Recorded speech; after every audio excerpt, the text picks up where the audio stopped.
Certainly being focused on something that you're confident will have high value to someone else, and just being really rigorous in making that assessment. People take too many things they assume too many things to be true without sufficient basis in that belief.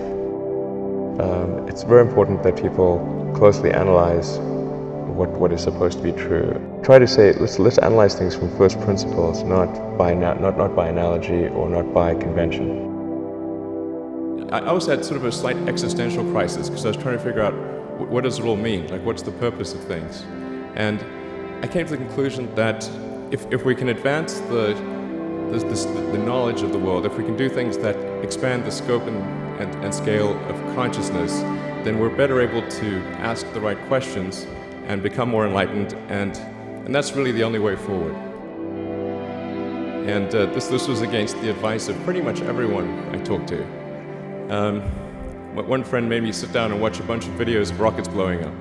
Let me tell you, he wasn't far wrong. Tough going there in the beginning because I'd never built anything physical. I mean, I'd built like little model rockets as a kid and that kind of thing, but I'd never had a company that built anything physical. So I had to kind of figure out how to do all these things and bring together the right team of people. And so we did all that and then failed 3 times.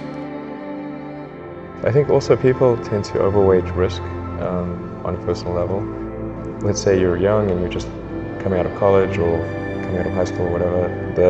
What do you risk? You know, you're not going to stop. People should be less risk averse when there's not much at risk. I wouldn't say I'm fearless. In fact, I think I feel fear quite strongly. If what we're doing is, what I'm doing is, I think, is important enough, then I just override the fear. Trying to build a company and have it succeed is like eating glass and staring into the abyss. Sort of quite exciting for the first several months starting a company, and then reality sets in. Things don't go as well as planned. Customers aren't signing up. The technology or the product isn't working as well as you thought, and then that can sometimes be compounded by a recession, and it can be very, very painful for several years. So I think, frankly, starting a company advises people to have a high pain tolerance. For this, like, there are many more ways to fail than to succeed. Failure is not a big stigma. So it's like if you try hard and it doesn't work out, that's okay. Learn from that and do another company, and it's not a big deal. I think that the thing that drives me is that I want to be able to think about the future and feel good about that, to be inspired by what is likely to happen, and to look forward to the next day. The difference between really believing in your ideals and sticking to them versus pursuing some unrealistic dream that can actually have merit. And that is a really difficult thing to tell you. Can you tell the difference between those two things? Very rigorous in your self-analysis. If you assume things are true by convention, which is actually what most people do, then it's difficult to gain insight into how things can be bettered. You want to make sure that the underlying premises are valid and applicable, and then in reaching a conclusion, that the conclusion you're reaching is necessarily driven by the underlying premises and the interconnection between those premises.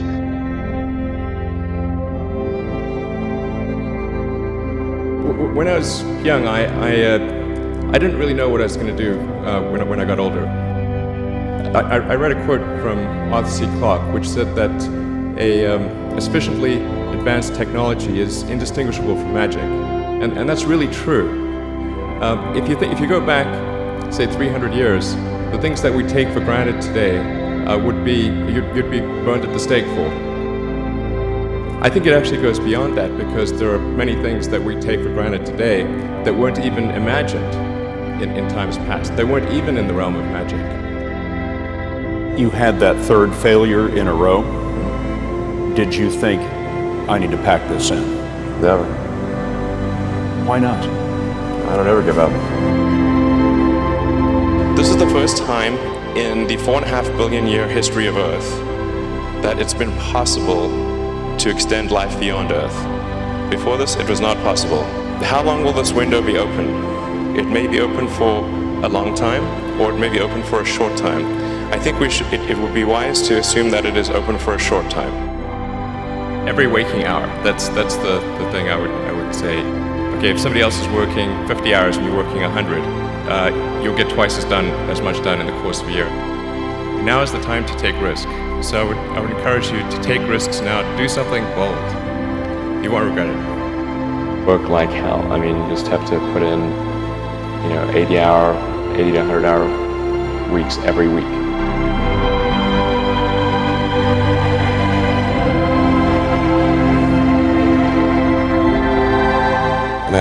Like one of the most difficult choices I ever faced in life was in 2008. Maybe $30 million left, or $30 or $40 million left in 2008. I had two choices.